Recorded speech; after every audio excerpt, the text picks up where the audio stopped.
আসসালামু আলাইকুম প্রিয় শিক্ষার্থী বন্ধুরা, আজকে আমরা তোমাদের সাথে class 7 English grammar unit 2 page এই যে 30 এটা নিয়ে আলোচনা করব।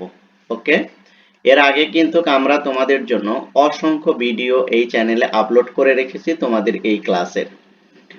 তোমরা সেই ভিডিওগুলো যদি না দেখে আসো, তাহলে আমি তোমাদেরকে রিকমেন্ড করব তোমরা সেই ভিডিওগুলো দেখে আসো। তাহলে পরবর্তী যে ভিডিওগুলো তোমরা দেখবে, এই ভিডিওগুলো তোমাদের দেখা এবং বোঝাটা অনেকটাই সহজ হবে। তাই আমরা রিকমেন্ড করব এই চ্যানেলের প্লেলিস্ট চেক করো আর দেখো, তোমাদের ক্লাসের অসংখ্য ভিডিও আপলোড করা আছে, তোমরা সময় মতো সেই ভিডিওগুলো দেখে আসবে। ওকে, আমরা কিন্তু এখানে আনসার সহ যা যা করা দরকার সবগুলোই কিন্তু তোমাদের জন্য করে দিয়েছি এবং ব্যাপকভাবে আলোচনা করার চেষ্টা করেছি, যাতে সবাই একদম একবারে জিরো থেকে একদম টপ পর্যন্ত সবাই যাতে বুঝতে পারে, সেভাবেই কিন্তু আমরা আলোচনা করার চেষ্টা করেছি। তাই তোমরা তোমাদের সময় মতো সেই ভিডিওগুলো দেখে আসবে। রিসেন্টলি তোমাদের এই ক্লাসের আজকের ক্লাসের পূর্বে আমরা যেটা আপলোড করেছিলাম সেটা হলো এই যে মডেলস, রাইট? এই মডেল ভার্ব গুলো বা এই মডেলকে কিন্তু আবার অক্সিলারি ভার্বও বলা হয়, এটা তোমরা জানো, ঠিক আছে? মডেল ভার্ব গুলো যদি না জানো তাহলে কিন্তু তোমার কিন্তু ইংলিশ বলা এবং লেখাটা কিন্তু খুবই টাফ হয়ে যাবে। তাই এটা তোমাকে শিখতে হবে এবং এটা যার যত আয়ত্তে থাকবে, এই মডেলসটা যার যত আয়ত্তে থাকবে সে কিন্তু তত বেশি ইংলিশে স্পিকিং এর জন্য খুবই খুবই হয়ে যাবে, ঠিক আছে? তার জন্য খুবই সহজ হয়ে যাবে। তাই যারা স্পোকেন শিখতে চাও এবং ইংলিশ নিয়ে যাদের আলাদাভাবে স্টাডি করার ইচ্ছা আছে, আমি তাদেরকে বলবো যে এগুলো এখন থেকে খুব ভালোভাবে আয়ত্ত করা শিখে যাও। ওকে, আজকে আমরা শিখবো হলো মডেলস এর এই যে ফাংশন গুলো, তাই না? Can, could, shall, should, will, would, may, might, must, ought to, need, dare, ঠিক আছে? এই যে মডেল গুলো রয়েছে, ঠিক আছে, এগুলো কিন্তু তোমাকে কি করতে হবে, এর ফাংশন গুলো শিখতে হবে। এর আগে কিন্তু আমরা শিখেছিলাম যে মডেল কোনগুলো, তাই না? Can, could, shall, should, will, would, may, might, must, need, dare, ought to, use to, be bound to, be suppose to, ঠিক আছে? এই যে আমি তোমাকে 9 থেকে 12-13টা যেটা বললাম, ঠিক আছে, এগুলো কিন্তু প্রত্যেকটাই কিন্তু মডেল। এর ভিতরে কিছু প্রাইমারি আছে, সেকেন্ডারি আছে এবং এক্সট্রা মডেল আছে, ঠিক আছে? এগুলো তোমাদের আপাতত জানা দরকার নাই। যেগুলো আমি বলেছি, বিশেষ করে যে এখানে যেগুলো আছে, এগুলো তোমাদের জানাটা খুবই খুবই গুরুত্বপূর্ণ, অ্যাটলিস্ট তোমাদের এই ক্লাসের জন্য, ঠিক আছে? আর যে মোর মরাল বা এর এর আগে যে তোমাদেরকে বললাম, এক্সট্রা যেগুলো বললাম, ওগুলো তোমাদের এখানে নেই। যদি কখনো আলোচনা করা দরকার হয় তাহলে আমি তোমাদেরকে আলোচনা করে দেব। ওকে, তাহলে এখানে একটু খেয়াল করো যে ক্যান, কুড, মে, মাইট, তাই না? এগুলো আমি কি হিসাবে ব্যবহার করতে পারি, অর্থাৎ সেন্টেন্সে এগুলোর কাজটা কি, তাই না? এটা কিন্তু আমাকে জানতে হবে। যে মডেলটা যে আমি ব্যবহার করব, তাই না, এই ব্যবহারের ফাংশন যদি না জানি বা এটা দ্বারা কি করে বা এর ফাংশনটা কি করে বা সেন্টেন্সের প্রভাবটা কি বা সেন্টেন্সের মিনিংটা কোন কোন অ্যাঙ্গেলে করে দিবে বা মিনিংটা কি করবে, সেটা কিন্তু আমাকে জানতে হবে। কারণ এটা কিভাবে ব্যবহার হবে সেটা যদি আমি না জানি বা কোন ক্ষেত্রে এটা ব্যবহার হবে, তাহলে এটা তো আমার শেখার কোনো অর্থ হয় না, তাই না? তো এখন একটু শিখে নাও, সেটা হলো যে ক্যান, কুড, মে, মাইট, ঠিক আছে, এই যে মডেল গুলো কোন কোন জায়গায় ব্যবহৃত হবে, মডেল গুলো কোন কোন জায়গায় ব্যবহার করলে সেন্টেন্সের কতটুকু পরিবর্তন হবে বা কি কি এর মিনিং দিবে, সেগুলো কিন্তু তোমাকে জানতে হবে। এবং এগুলো আবার তুমি কোন ক্ষেত্রে ব্যবহার করবে সেটাও কিন্তু এখান থেকেই তুমি বুঝতে পারবে। এই যে ফাংশনস পড়লেই তুমি এটা জানতে পারবে।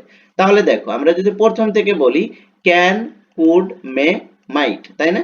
এইগুলো ব্যবহৃত হবে হলো পসিবিলিটি, অর্থাৎ সম্ভাবনার ক্ষেত্রে, ঠিক আছে? সম্ভাবনার ক্ষেত্রে ক্যান, কুড, মে, মাইট এগুলো ব্যবহার হবে। এটা তোমাকে মাথায় রাখতে হবে। আপাতত এখন যেটা বলছি সেটা তুমি মাথায় রাখো, ঠিক আছে? এখনই তোমার এক্সাম্পলের কোনো দরকার নাই। তুমি আগে এতটুকু মাথায় নেওয়ার চেষ্টা করো যে ক্যান, কুড, মে, মাইট এটা পসিবিলিটি বোঝাবে। ক্যান, কুড, মে, মাইট দ্বারা কি বোঝাবে? পসিবিলিটি মানে কি সম্ভাবনা, সম্ভাবনা যেটা বলে, ঠিক আছে? সম্ভাবনা 50-50। ওকে, ক্যান, কুড, মে, মাইট এটা দ্বারা কি বোঝাবে? সম্ভাবনা অর্থে বোঝাবে। তারপর দেখো, মাস্ট, আউট, মাস্ট, আউট, তারপরে কি মাস্ট, অট, তারপর শুড, উইল, এগুলো দেখো এটা দ্বারা কি বোঝাবে? কি probability, probability and certainly, probability and certainly. Okay, অত্যাবশ্যকীয় এবং নিশ্চয়তার ক্ষেত্রে এটা বোঝাবে, অত্যাবশ্যকীয় এবং নিশ্চয়তার ক্ষেত্রে এটা বোঝাবে। তাহলে কি মাস্ট, অট, তারপরে শুড, উইল, এগুলো আমরা সবসময় কিসের ক্ষেত্রে ব্যবহার করব? অত্যাবশ্যকীয় এবং কি প্রবাবিলিটি, ঠিক আছে, হওয়ার চান্স বেশি, এই ক্ষেত্রে আমরা এগুলো বুঝাবো। ঠিক কি কি ব্যবহার করবো? Must, ought, should, will. তারপর দেখো ক্যান, কুড, মে, ঠিক আছে, এগুলো আবার কিভাবে ব্যবহৃত হয়? এগুলো কিন্তু আবার পারমিশনের ক্ষেত্রে ব্যবহৃত হয়, ঠিক আছে। এখানে দেখো ক্যান, কুড, তারপর মে আছে, এটা কি পসিবিলিটি বোঝাচ্ছে। আবার এই ক্যান, কুড, মে এগুলো আবার কি পার্সোনাল কি পারমিশনের ক্ষেত্রেও এগুলো ব্যবহৃত হয়। তারপরে দেখো can, could, will, would, can, could, will, would এগুলো কি ইনস্ট্রাকশন এন্ড রিকোয়েস্ট। দেখো ক্যান, কুড এবং উইল, উড এগুলো আবার কি হিসেবে ব্যবহৃত হবে? ইনস্ট্রাকশন দেওয়া, মানে কি কমেন্ট করা। তারপরে কি আছে এখানে? রিকোয়েস্ট, ঠিক আছে। এই দুটার ক্ষেত্রে ইনস্ট্রাকশন প্লাস রিকোয়েস্ট, এই দুটার ক্ষেত্রে আমরা ক্যান, কুড, উইল, উড এগুলো আমরা কি করতে পারি? ব্যবহার করতে পারি। ওকে, তারপর দেখো এরপরে দেখো এই যে কুড, মে, মাইট, শ্যাল, ওকে, এগুলো আমরা কখন ব্যবহার করব সেন্টেন্সের ক্ষেত্রে? এই যে সাজেশনের ক্ষেত্রে। কোথায়? সাজেশনের ক্ষেত্রে আমরা এইগুলো ব্যবহার করতে পারি। কি কি? Could, may, might, shall, okay. তারপর দেখো can, could, shall, will, would এগুলো আমরা অফার, ইনভাইটেশন এবং পোলাইটনেসের ক্ষেত্রে আমরা ব্যবহার করতে পারি। কোনগুলো?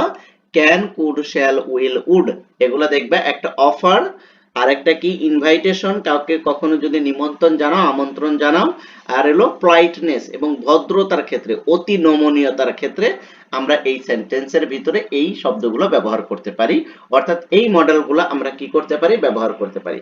আরেকটা আছে দেখো মাস্ট, এটা কি আমরা অব্লিগেশন হিসেবে ব্যবহার করতে পারি। ওকে, অত্যাবশ্যকীয় যেটা, ঠিক আছে, নিশ্চিত, এরকম ক্ষেত্রে আমরা এটা কিন্তু ব্যবহার করতে পারি। তো এই যে ব্যবহারগুলো, এই ফাংশনগুলো যদি জানো তাহলে কিন্তু খুব সহজ হবে তোমার পরবর্তী ক্লাসগুলো, এবং তোমার স্পিকিং এর ক্ষেত্রে, বিশেষ করে ইংলিশ স্পোকেন এর ক্ষেত্রে এই স্ট্রাকচারটা খুবই গুরুত্বপূর্ণ। ওকে, তারপরে দেখো এখানে now read the sentence in section A above and tell your key partner the function of different models। দেখো এখানে দেখো কি বলছে, ক্যান, কুড কি হিসেবে ব্যবহৃত হবে? পসিবিলিটি, এটা আমি এখানে করে রেখেছি, তোমরা এটা একটু দেখে নেবে। শ্যাল, শুড, দেখো প্রবাবিলিটি, অফার, তারপরে সার্টেনলি, তারপরে উইল, উড এখানে ব্যবহৃত হবে অফার্স, ইনভাইটেশন, তারপর হলো পোলাইটনেস, তারপরে মে, মাইট ব্যবহৃত হবে সাজেশনের ক্ষেত্রে। ওকে, আজকে আমরা এতটুকু পর্যন্তই আলোচনা করব। এর পরবর্তী ক্লাসে আমরা বাকিগুলো নিয়ে আলোচনা করার চেষ্টা করব। আপাতত যতটুকু তোমাদেরকে দেখাইছি এইটুকুর ভিতরে তোমাদের কি কি সমস্যা আছে সেটা আগে ফাইন্ড আউট করো, ঠিক আছে। কোনটা তোমরা বুঝতে পারছো না বা কোনটা তোমাদের কাছে এখনো বোধগম্য নয়, তা অবশ্যই তোমরা ভিডিওটা দেখার পর তোমরা কমেন্ট সেকশনে আমাকে জানাও, আমি তোমাদের কমেন্টসের রিপ্লাই দেব ইনশাআল্লাহ। আর যদি মনে করো যে এগুলো তোমরা পারো, তাহলে অবশ্যই সেন্টেন্সের ভিতরে এগুলো কিভাবে ফাংশন করে সেটা তোমাকে জানতে হবে, ঠিক আছে। সেন্টেন্সের ভিতরে যে ফাংশন করে এটা না জানলে কিন্তু এগুলোর ব্যবহার, অর্থাৎ এগুলো শিখে কিন্তু কোনো বেনিফিটই তুমি পাবে না ফিল ইন দা গ্যাপে। ওকে, তাই তোমাকে অবশ্যই ফিল ইন দা গ্যাপে ভালো করতে হলে অবশ্যই এর ফাংশন যে ইটা রয়েছে সেটা তোমাকে খুব ভালোভাবে আয়ত্ত করতে হবে। আশা করি তোমরা বিষয়টা বুঝতে পেরেছো। তারপরেও যদি না বুঝো অবশ্যই তোমরা কমেন্ট সেকশনে জানাবে। আর তোমরা যদি আজকে আমার এই ক্লাসে কেউ নতুন জয়েন করে থাকো তাহলে অবশ্যই চ্যানেলটি সাবস্ক্রাইব করে দিবে। আর ভিডিওগুলো যদি ভালো লাগে লাইক, কমেন্ট, শেয়ার করে দিয়ে সবাইকে দেখার সুযোগ করে দিবে। Thank you so much. আল্লাহ হাফেজ।